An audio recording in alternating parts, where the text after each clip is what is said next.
porque nós temos sede e fome de Ti, sede e fome da Tua palavra, Pai. É o que nós te pedimos e te agradecemos, em nome de Jesus. Amém. Antes de vocês sentarem, vamos ler a Bíblia em pé mesmo. Abram suas Bíblias no livro de Lucas, capítulo 7, versículos do 11 ao 15. Felipe, bota na versão, por gentileza, Nova Almeida atualizada, que é a versão que eu vou ler com vocês. Lucas, capítulo 7, versículos do 11 ao 15. Diz aí a pessoa que está do teu lado, não chore. Não chore. Está fraco. Eu mesmo tenho vontade de chorar já. Diga com autoridade, olha no olho da pessoa e diga só, não chore. Deus está no controle. Deus está no controle. Amém? Lucas capítulo 7, versículos do 11 ao 15, que diz: pouco depois, Jesus foi para uma cidade chamada Naim, e os seus discípulos e numerosa multidão ia com ele. Aproximando-se do portão da cidade, eis que saía o enterro do filho único de uma viúva, e grande multidão da cidade ia com ela. Ao vê-la, repitam comigo, ao vê-la, o Senhor se compadeceu dela. Repitam, se compadeceu dela. E lhe disse, não chore. Repitam, não chore. Chegando-se, tocou no caixão, e os que estavam carregando pararam. Então Jesus disse, jovem, eu ordeno a você, levante-se. Repitam comigo, levante-se. O que estava morto sentou-se e passou a falar, e Jesus o restituiu à sua mãe. Glória a Deus. Podeis sentar. Jesus, ele estava com seus discípulos, e uma grande multidão estava com Jesus. E ele estava entrando na cidade de Naim. Naim é uma cidade pequena que fica a sudoeste de Cafarnaum. E quando ele estava indo com seus discípulos e uma grande multidão que o acompanhava, também, coincidentemente, ao mesmo tempo, estava saindo daquela cidade uma grande multidão.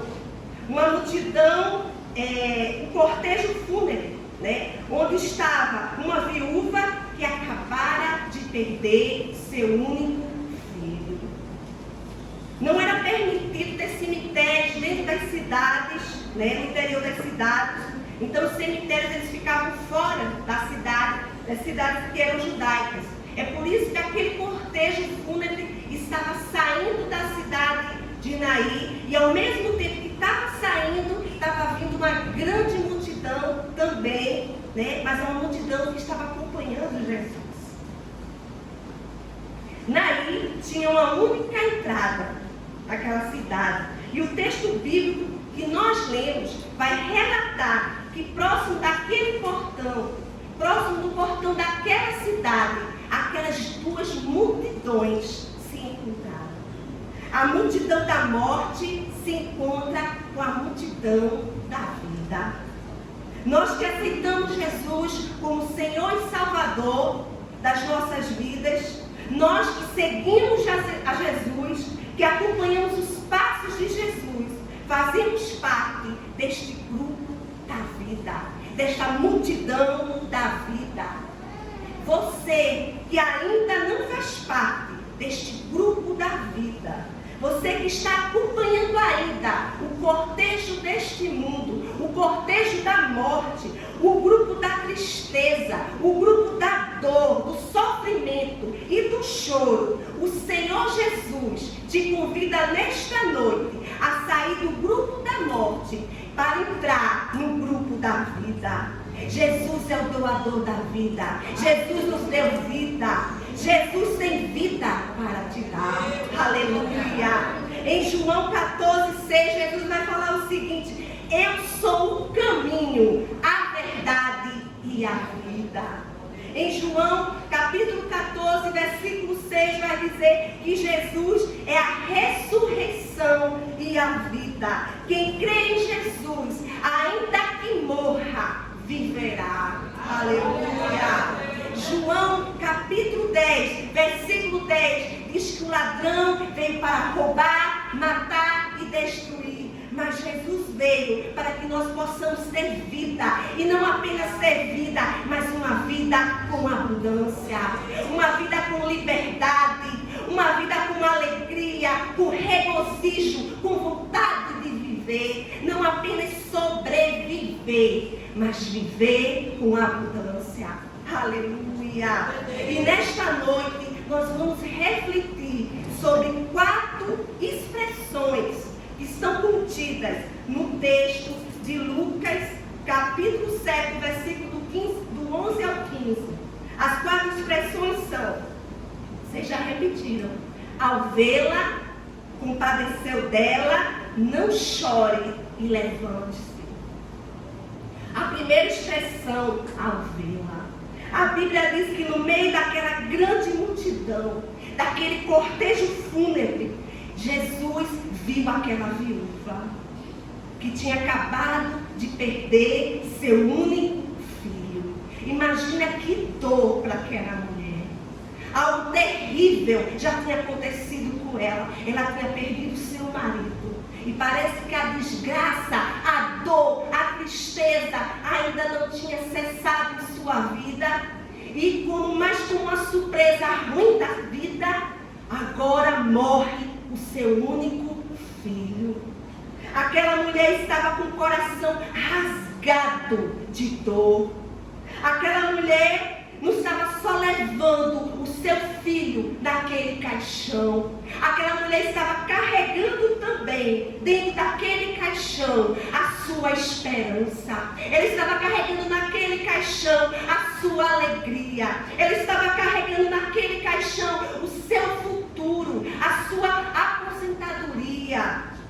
Possivelmente o seu único meio de subsistência. Porque naquela época, no tempo de Jesus, as viúvas não trabalhavam. Elas não trabalhavam para sobreviver. E aquele filho era o único meio que ela ia ter para poder sobreviver. E agora, o seu único filho, ela estava naquele cortejo, levando para o enterrado. E é interessante que no meio daquela multidão que acompanhava a mulher, nós lemos no texto que não era só ela e um grupinho que estava indo naquele funeral. Não, era ela e uma grande multidão que acompanhava aquela mulher. E naquela grande multidão, Jesus vê aquela mulher. Jesus destaca aquela mulher. Jesus a reconhece no meio de tantos que estavam chorando.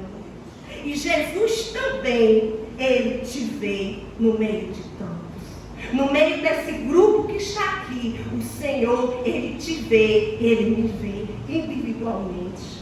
No meio da multidão, Jesus te vê. Jesus te reconhece. Jesus vê a tua dor. Jesus vê o teu sofrimento. Jesus conhece a tua história. Ele conhece a tua vida. Talvez as pessoas que estão do teu lado não conhecem a tua dor, nem as tuas lágrimas, nem a tua vida. Mas existe um Deus que te sonda, que te conhece e conhece a tua história.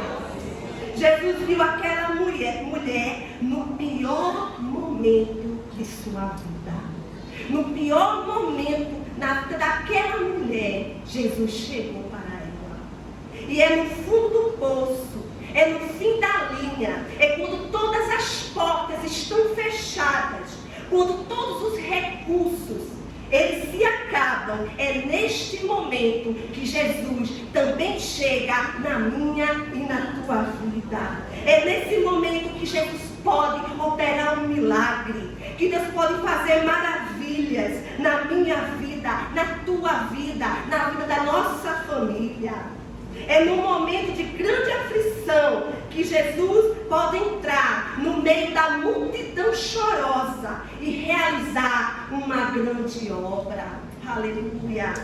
Jesus é um Deus que vê. Jesus é um Deus que te vê. Pode ser que alguém nesta noite possa estar dizendo o seguinte, ou alguém falou algo no seu coração, dizendo assim: ah, o Senhor, Ele não está me vendo. Será que o Senhor vê a minha dor? Será que o Senhor contempla o meu sofrimento, a minha aflição, a minha angústia? Será que o Senhor, Ele contempla as minhas lágrimas? Saiba nesta noite que o Senhor, Ele vê as tuas lágrimas. O Senhor, Ele contempla o teu sofrimento. Ele contempla a tua aflição. A segunda expressão, compadeceu dela. A primeira expressão foi: o Senhor a viu, o Senhor a vê. E a segunda, o Senhor se compadeceu dela. Jesus não apenas a viu e ficou observando a sua dor, a sua aflição, a sua angústia. Não, Jesus se compadeceu dela. Jesus, ao ver a situação daquela mulher, ele ficou extremamente comovido, com a dor, com a angústia. E o Senhor é aquele que vê as multidões, que vê a angústia no coração das pessoas e se compadece. E o Senhor se compadeceu daquela mulher. Eu acho muito interessante a maneira como o pastor Hernandes Dias Lopes, ele traduz essa palavra nesse texto: se compadeceu dela. Ele diz o seguinte, que se compadecer é diferente de empatia, de se colocar no lugar do outro. Se compadecer significa que a dor do outro passa a ser a sua dor. A lágrima do outro passa a ser a sua lágrima. Não é apenas estar perto, não é apenas ter uma empatia, não é apenas se colocar no lugar do outro, na dor do outro. Se compadecer é algo mais profundo, é ir além. Não é só se colocar no coração do outro. É como se o coração do outro pulsasse no seu coração. E o interessante é que aquela mulher, ela não pediu nada a Jesus. Aquela mulher, ela não fala com Jesus. Aquela mulher não se dirige a Jesus. O milagre que aconteceu na vida daquela mulher foi simplesmente porque o Senhor se compadeceu dela. Assim como Jesus se compadeceu daquela mulher, do mesmo jeito, o Senhor se compadece da minha e da tua vida. O Senhor se compadece das nossas dores, dos nossos sofrimentos, das nossas aflições, das nossas lágrimas. E nos diz: não chore. Não chore. E também diz: levante-se. Jesus disse para aquela mulher: não chore. Parece até uma coisa insensível, né? Uma pessoa no meio de tanta... Eu acho que é a coisa mais assim, mais delicada de se falar, mais sensível, parece até, de se falar no enterro. Você chega, a pessoa está, o seu ente querido está lá morto, e você diz assim: não chore. Eu acho que é até insensível você dizer isso. Mas Jesus não estava sendo insensível, não. Ele estava dando uma ordem. Ele estava dando a bênção àquela mulher, quando ele estava dizendo: não chore. Quando ele fala não chore, ele traz também a solução do choro, para cessar as lágrimas. E Jesus toca naquele caixão, quando estava aquela multidão, né? Jesus queria parar aquela multidão. E o que é que ele faz? Ele faz algo improvável, algo que na época de Jesus não se podia fazer, que era tocar no caixão. A pessoa que tocasse no caixão ficava impuro. E as pessoas não podiam tocar no caixão. Mas Jesus chegou no meio daquela multidão e ele toca no caixão. E quando ele toca no caixão, aquela multidão para. E ele fala para aquele jovem e diz: levante-se. E aquele jovem se levanta. E ele levantou e Jesus o entregou à sua mãe. Tem situações em nossas vidas que muitos podem até tentar nos consolar e nos falar, não chore. E aí a pessoa pode cair até da pessoa chorar junto conosco. Não chore e começar a chorar junto com a pessoa. Já aconteceu isso com você? Já aconteceu isso comigo. Não chore e começar a chorar junto com a pessoa. Mas existe um Deus que tem toda a autoridade, tem todo o poder de dizer, não chore, e você parar de chorar. Deus tem todo o poder de dizer para você, não chore, e o seu choro cessar.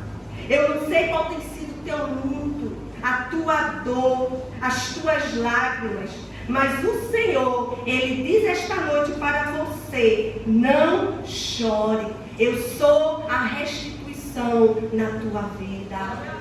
Se o Senhor Ele me deu esta palavra, não chore, é porque no mínimo tem uma pessoa aqui que está chorando.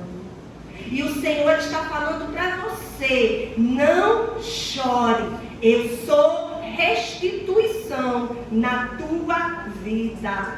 O Senhor ordena aqui nesta noite, aquele que está prostrado, aquele que está caído, levante-se. Deus não quer apenas ressuscitar, Ele quer que você levante. Deus não quer apenas te dar vida, Ele quer que você esteja de pé. Aleluia. Você que está prostrado esta noite, o Senhor Ele diz para você, levante-se. Saia dessa situação de estar prostrado. O Senhor Ele não quer que você apenas, Ele não quer te ressuscitar para que você apenas esteja vivo. Ele quer que você esteja vivo, mas esteja vivo em pé. Fique em pé. Erga-se.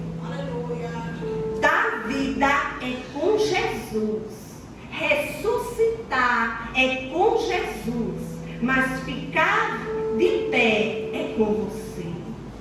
Dar vida é com Jesus. Mas ficar de pé é com você.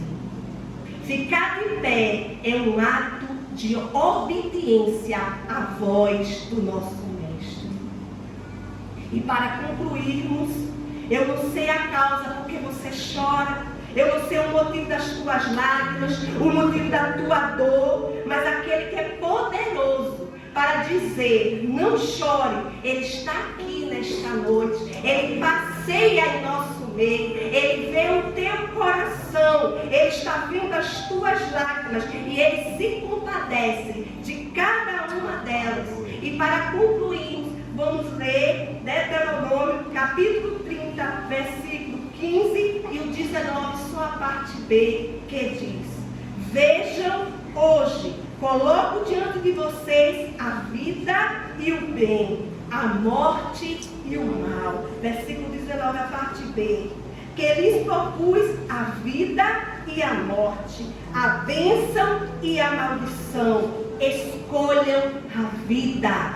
Escolham a vida. É o que o Senhor está dizendo para mim e para você. Para que vivam vocês e seus descendentes. Escolham ter vida, para que vocês vivam e, consequentemente, a vida que o Senhor vai derramar através da sua vida, ela vai alcançar toda a sua parentela. Que Deus nos abençoe.